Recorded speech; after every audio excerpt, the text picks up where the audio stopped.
Buenas tardes. Continuamos con nuestra narración de la Guerra Civil Española en tiempo real. Hoy es 26 de diciembre de 1936 y esta semana es la del primer invierno y las primeras navidades de la guerra. Pocos pensaban cuando se inició el golpe de Estado el 18 de julio que la guerra se prolongaría tanto. Sucedió algo parecido con la Primera Guerra Mundial o la Guerra Civil Americana, que empezaron en pleno primavera o verano y se preveía que durarían pocas semanas o meses. Ahora ya se ha llegado a un punto de no retorno en la que ambos bandos tratan de hacerse con el control de toda España. Continuamos exactamente donde lo dejamos en el plano militar, con la ofensiva franquista dirigida por el general Queipo de Llano sobre la provincia de Córdoba, acercándose a la frontera con la de Jaén. Es lo que se conoce como la campaña de la aceituna por la zona de Olivares donde tuvo lugar. El día 20 de diciembre, la columna dirigida por el coronel Redondo, que es la segunda que ha entrado en acción, toma la importante localidad de Bujalance y 2 días después, otras que son menos significativas, pero que están en la Nacional 4, en la carretera de Andalucía. De manera que siguen avanzando, aunque eso sí, la distancia es mucho más extensa que desde el oeste y el norte, donde ya se han acercado, en dirección a Madrid por el sur. Han caído, por tanto, el 22 de diciembre las localidades cordobesas de Pedro Abad y El Carpio en manos de los franquistas. 2 días después, avanzando también hacia el norte por la Nacional 4 o carretera de Extremadura, las tropas de Redondo toman la más importante localidad de Montoro, lo cual pone en alerta a todo el bando republicano y se da cuenta de que la ofensiva enemiga en Córdoba está siendo cada vez más importante y peligrosa, porque puede entrar en la provincia de Jaén, que de hecho es su objetivo, y sería una importante derrota propagandística. De manera que el día 26 de diciembre se dirigen refuerzos en dirección al frente cordobés, concretamente la tercera brigada mixta de José María Galán, procedente del frente de Madrid, y la 14 Brigada Internacional. Habíamos visto que en noviembre entraron en acción las brigadas internacionales 11 y 12, que en realidad fueron las primeras en formarse, y el 1 de diciembre se habían constituido en Albacete la 13ª y la 14ª. La 13ª fue enviada al frente de Teruel y la 14ª es la que ahora es enviada a Villar del Río, en la provincia de Córdoba, para parar el avance enemigo, pero no puede impedir la caída de la localidad de Montoro. De manera que veremos si en la última semana del año estos refuerzos importantes logran o no contener la ofensiva franquista contra la provincia de Jaén.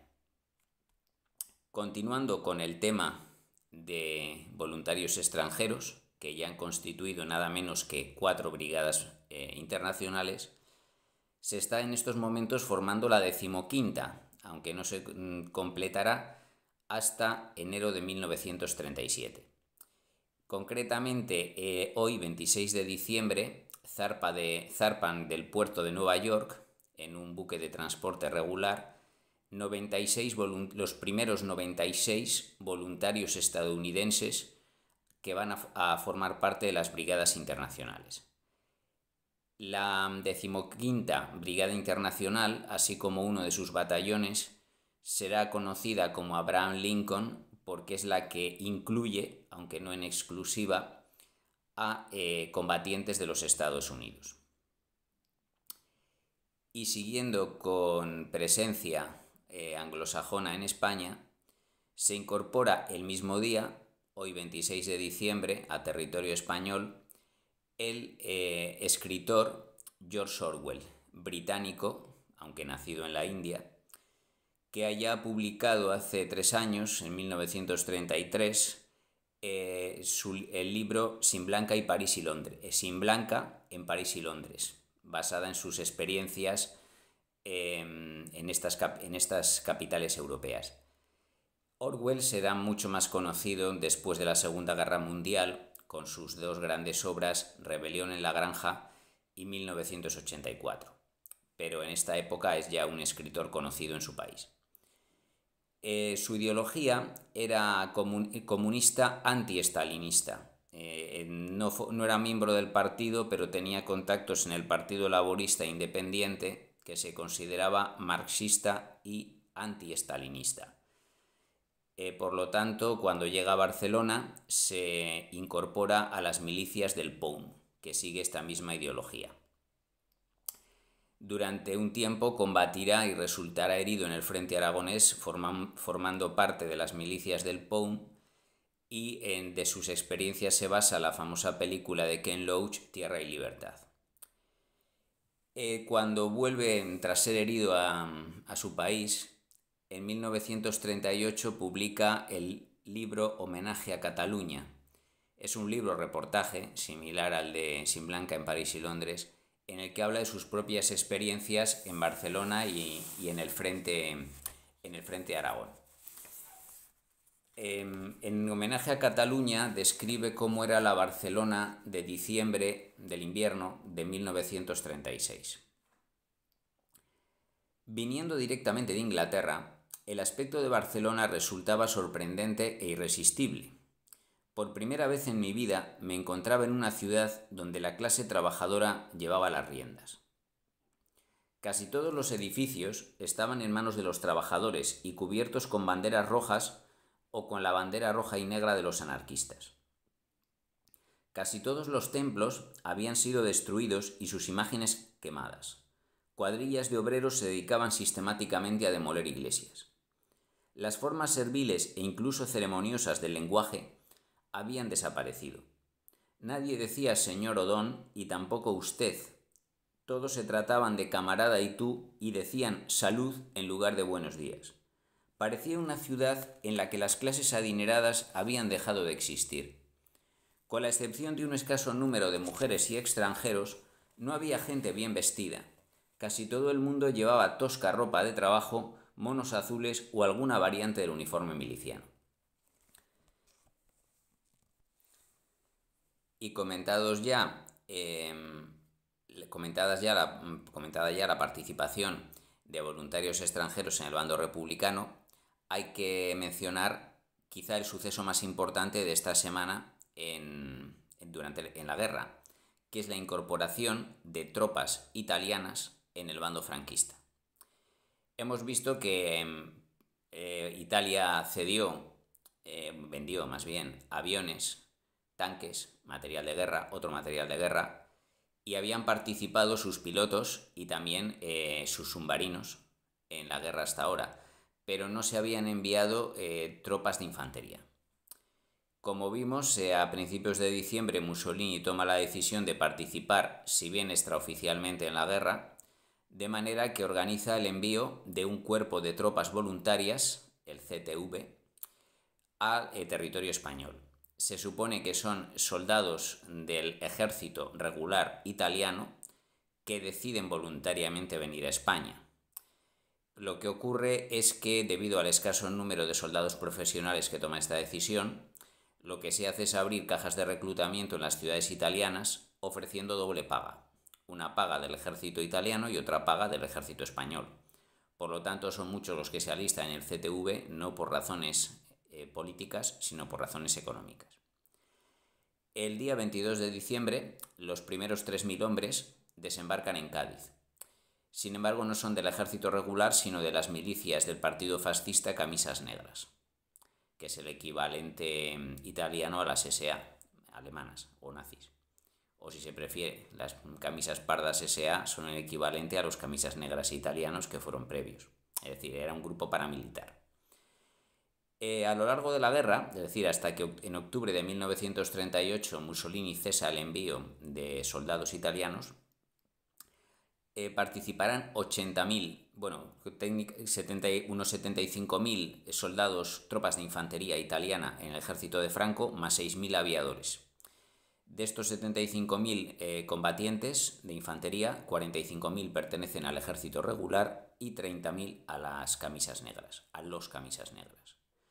De todos ellos, 3.300 morirán en combate en España.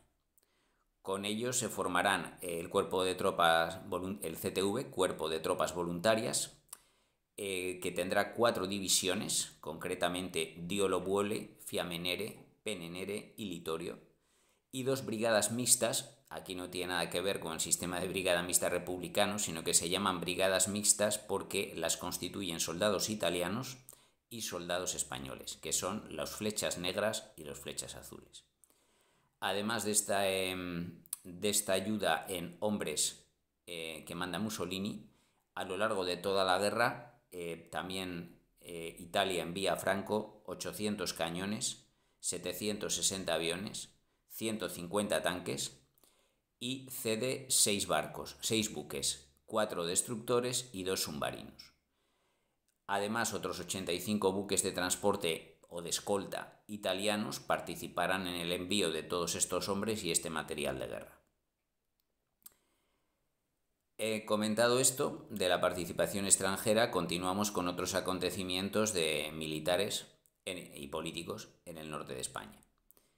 En el País Vasco concluye el 24 de diciembre la ofensiva, más bien la batalla de Villarreal, ya que la ofensiva republicana da lugar a una contraofensiva franquista. El 22 de diciembre es el último ataque republicano sobre Villarreal y el 24 el último contraataque franquista sobre Cigoitia, que hace retroceder a las fuerzas republicanas a sus puntos de partida en el límite con Vizcaya, de manera que la provincia de Álava seguirá siendo franquista y el invierno pone punto final a las operaciones en el frente vasco durante los próximos 3 meses. Más al oeste, en Santander y Asturias, se van a formar estos días, se van a regularizar estos días los primeros consejos interprovinciales, que son una especie de gobiernos autónomos de estas regiones, pero no basados en el regionalismo, sino basados en la organización política. Es decir, la organización política localista o regional. Es decir, que cada comité busca una independencia política del comité vecino o del gobierno central, pero no tiene nada que ver con regionalismo asturiano o regionalismo cántabro. Sencillamente es la independencia política de las organizaciones regionales de cada partido. Concretamente, esto es posible mediante un decreto de 23 de diciembre, pero ya desde el verano venían existiendo en Asturias 2 comités. El Comité de Guerra de Gijón, que llevaba el control de la Asturias, vamos a decir, costera, y el Comité Popular de Sama de Langreo, que llevaba el control de la Asturias interior y cuenca minera. El 23 de diciembre estos 2 organismos se unifican creando el Consejo Interprovincial de Asturias y León. Lo de León corresponde a los escasos pueblos del norte de esta provincia que permanecían en manos de los republicanos, que eran también pueblos mineros. Por supuesto, la mayor parte de la provincia de León estaba en el bando sublevado desde el mes de julio. Este consejo estará dirigido por Belarmino Tomás, que había sido uno de los líderes socialistas de la Revolución de Octubre. Había sido de hecho condenado a muerte junto con otras pocas personas, pero el gobierno de Lerroux le concedió la amnistía, lo cual provocó una crisis de gobierno, no la amnistía sino la conmutación de la pena. Esto creó una crisis de gobierno en su día entre el gobierno radical de Lerroux y los ministros de la CEDA que estaban presentes en ese momento. Al producirse las elecciones de febrero del 36, Belarmino Tomás obtuvo acta de diputado y fue liberado, justo antes de la amnistía. Pertenecía al Partido Socialista. Y de hecho el PSOE tendrá 2 representantes en este Consejo Interprovincial, a los que podemos añadir 2 de la UGT, también socialista, mientras que los comunistas tenían 4, 2 del PC y 2 de las Juventudes Socialistas Unificadas, aunque recordemos que las Juventudes Socialistas Unificadas también incluyen a las Juventudes del PSOE, por lo tanto es un organismo mixto comunista-socialista. Los anarquistas tenían 4 representantes, 2 de la CNT, 2 de la FAI, e Izquierda Republicana, 5, porque hay que añadir un quinto de Juventudes Libertarias. Y Izquierda Republicana estaba muy poco representado, con solo 2 consejeros. Más tarde, en febrero, se crearía el Consejo Interprovincial de Santander, Palencia y Burgos. Por el mismo motivo, la actual región cántabra controlaba escasos municipios del norte de Palencia y Burgos, y cuando se creó en su día en este Consejo Interprovincial, también gobernaba sobre dichos municipios. Pero no se constituye hasta febrero, aunque el decreto de 23 de diciembre de 1936, que permite la creación de consejos interprovinciales, lo regulariza. También regulariza el Consejo de Aragón, que llevaba funcionando desde el mes de septiembre, que estaba dirigido principalmente por los anarquistas, pero que desde noviembre incluye miembros de otros partidos.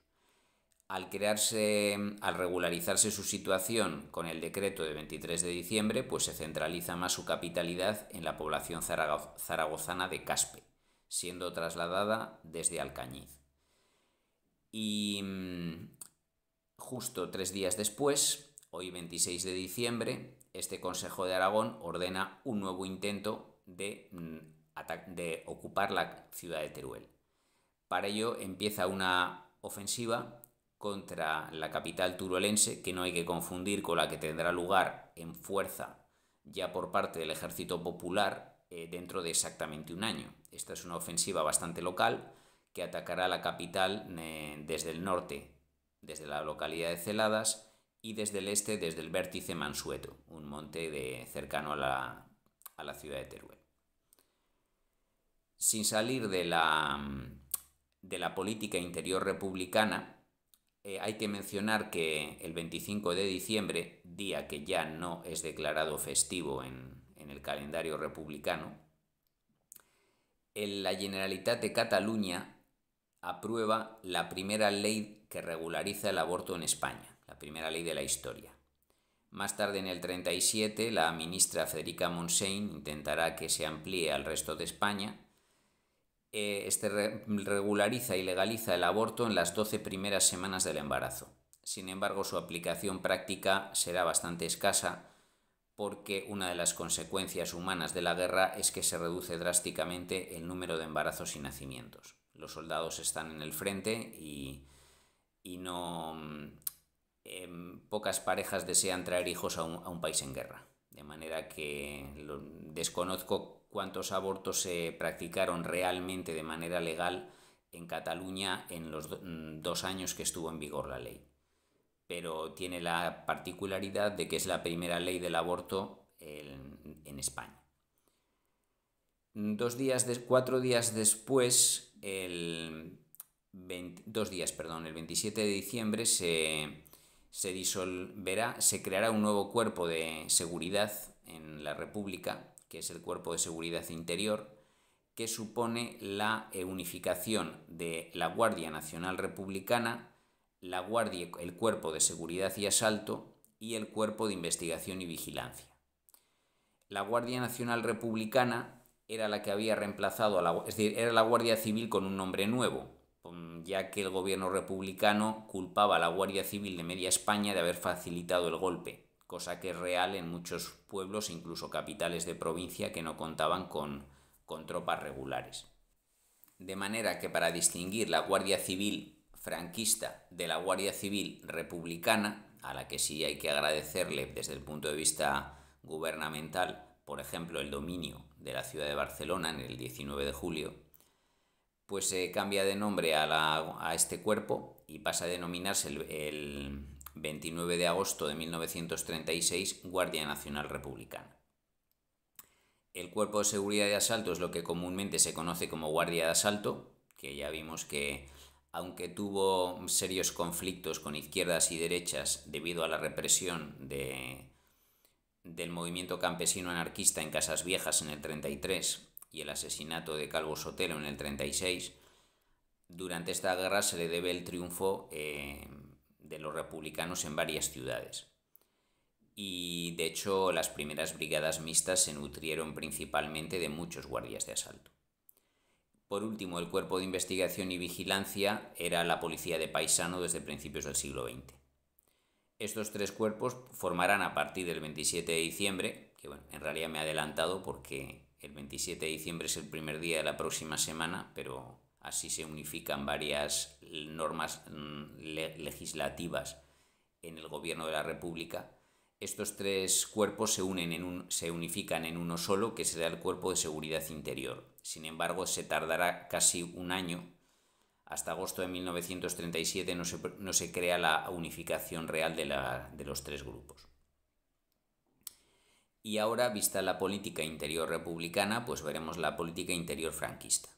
El día 20 de diciembre, que es el día en que Falconde, el líder de la comunión tradicionalista carlista, se ve obligado a marcharse a Portugal, ya que Franco le había literalmente amenazado de fusilamiento por haber desafiado su autoridad militar creando academias militares propias. Ese mismo día, la reacción de Franco es imponer el fuero militar sobre todas las milicias carlistas y falangistas. Es decir, los tercios de Requetés y las banderas de Falange pasan a formar parte del ejército regular. Aunque hay que mencionar que desde los primeros meses de la guerra todas estas tropas estaban dirigidas en el frente por generales, es decir, aunque legalmente no pertenecían al fuero militar, la unidad de mando en el bando franquista era mucho más eficaz que en el bando republicano, que es una de las razones por las que estaban ganando la guerra. Y en cuanto a la política internacional, pues hay pocos acontecimientos esta semana. El 21 de diciembre, Hitler se reunió con su Estado Mayor, general von Blomberg, general Fritsch, ministro de la guerra, jefe del ejército de tierra, la Wehrmacht, Hermann Göring, jefe de la Luftwaffe, Fuerza Aérea. Se reunieron con el agregado militar alemán en España, Alexander Barlimont, que trajo la propuesta del embajador von Faupel, el primer embajador alemán nazi en España, desde que este país reconoció al gobierno de Franco en noviembre. Trajo la solicitud de 3 divisiones de infantería. Conocedor de la intervención italiana inminente, que fue al día siguiente, el 22 de diciembre, cuando llegan los primeros soldados italianos a España, pues von Faupel era partidario de una intervención en fuerza, que igual que Mussolini, que enviara Hitler 3 divisiones alemanas a España para ayudar a Franco a ganar la guerra más rápido. Pero Hitler rechaza esta intervención de fuerzas de tierra. Mantendrá la participación de la Legión Cóndor, también de blindados, armamento, pero de momento, y también apoyo naval, como los submarinos que vimos hace poco. Pero de momento no se va a implicar más. Lo que sí ocurre es que 2 días después de esta reunión, Alemania y la España republicana se ven envueltas en una crisis que se resolverá la próxima semana, porque la Marina Auxiliar de Euskadi, es decir,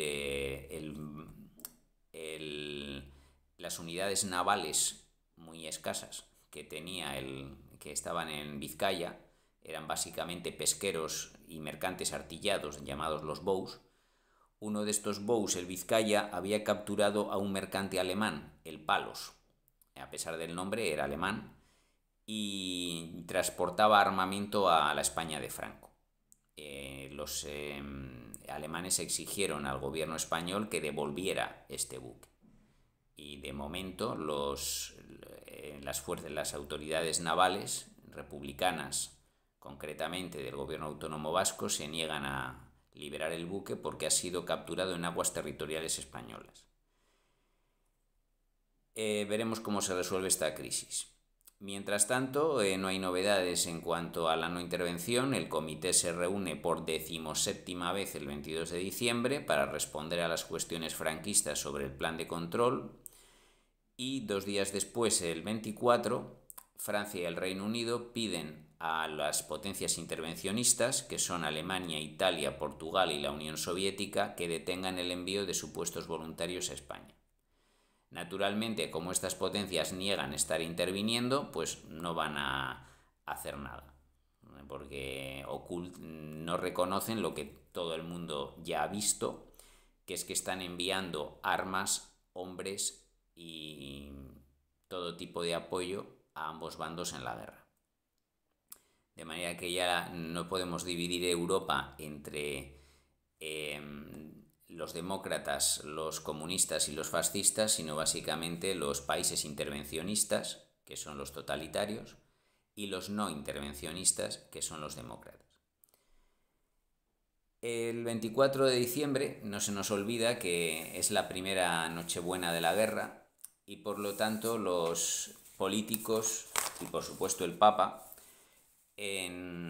pronuncian los mensajes navideños. La Navidad entonces no tenía el afán consumista que tiene hoy, era mucho más religiosa y familiar, pero es inevitable que este año haya quedado completamente destruida por la situación que vive España. Familias separadas por la guerra, familias que tienen que llorar a sus víctimas, a los que han muerto, y hay que mencionaré algunos extractos de los mensajes navideños de 1936, comenzando por el del Papa. El Papa Pío XI mencionó en su mensaje navideño que la guerra de España era una nueva amenaza mayor que ninguna anterior para todo el mundo y principalmente para Europa y la civilización cristiana. Con ello no condena a ninguno de los bandos, y si acaso al republicano, que era el que más estaba cometiendo crímenes contra los eclesiásticos y los católicos. Pero no olvidemos que recientemente Franco había fusilado a 14 sacerdotes nacionalistas vascos, lo cual fue mencionado en el discurso navideño del Lehendakari Aguirre, el día 22 de diciembre, que entre otras cosas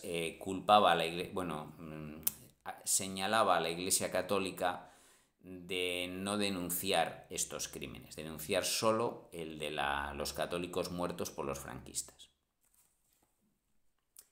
Decía Aguirre el 22 de diciembre que la guerra que se desenvuelve en la República Española no es una guerra religiosa, como ha querido hacerse ver, es una guerra de tipo económico y social.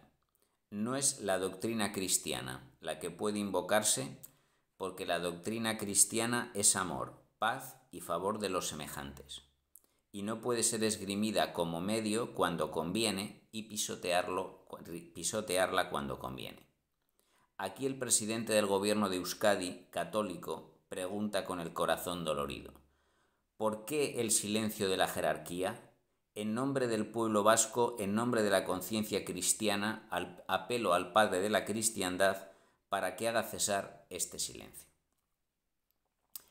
Al otro lado de las trincheras, por así decir, el general Franco pronunció el primero de sus 39 discursos navideños a lo largo de los 40 años de dictadura. El Lehendakari Aguirre, en cambio, solo pudo pronunciar ese en territorio vasco. Decía Franco: en estas fiestas, la España de la vieja tradición, la de las fiestas hogareñas, la de las madres amantísimas que con gesto espartano entregan alegres a sus hijos en defensa de su fe y de su patria, es donde verdaderamente se nota el espíritu español. Esta es la España nacional. Una visión bastante radical, partidista, de lo que era la España para él, y en el que desde luego se reconocía los estragos que la guerra causaba, pero que era preferible para obtener la victoria. Sin embargo, me gustaría terminar este vídeo con un discurso que puede sorprender porque viene del líder falangista Manuel Hedilla. que reconocía que sus milicias se excedían frecuentemente en la represión política. Y este día de Navidad me pronunció lo siguiente: me dirijo a los falangistas que cuidan de las investigaciones políticas y policiales. Vuestra misión ha de ser la depuración contra los jefes y asesinos. Pero impedid que nadie sacie odios personales y que nadie castigue o humille a quien por hambre o desesperación haya votado a las izquierdas. Sabemos que en muchos pueblos había y hay derechistas que son peores que los rojos. Quiero que cesen las detenciones de esa índole y donde las haya habido es necesario que os convirtáis vosotros en una garantía de los injustamente perseguidos. Es decir, reconocía que no todos los izquierdistas merecían ser detenidos, torturados o fusilados, y que no todas las derechas eran defensores de su visión, de lo que él consideraba la visión positiva de España. Discursos como este le costarían a Hedilla serios disgustos en 1937, como ya veremos. Pero en esta situación tan triste, dramática, es como queda España en la Navidad de 1936. Veremos la próxima semana cómo concluye el año y empieza el segundo de la guerra. Muchas gracias por escucharme y hasta pronto.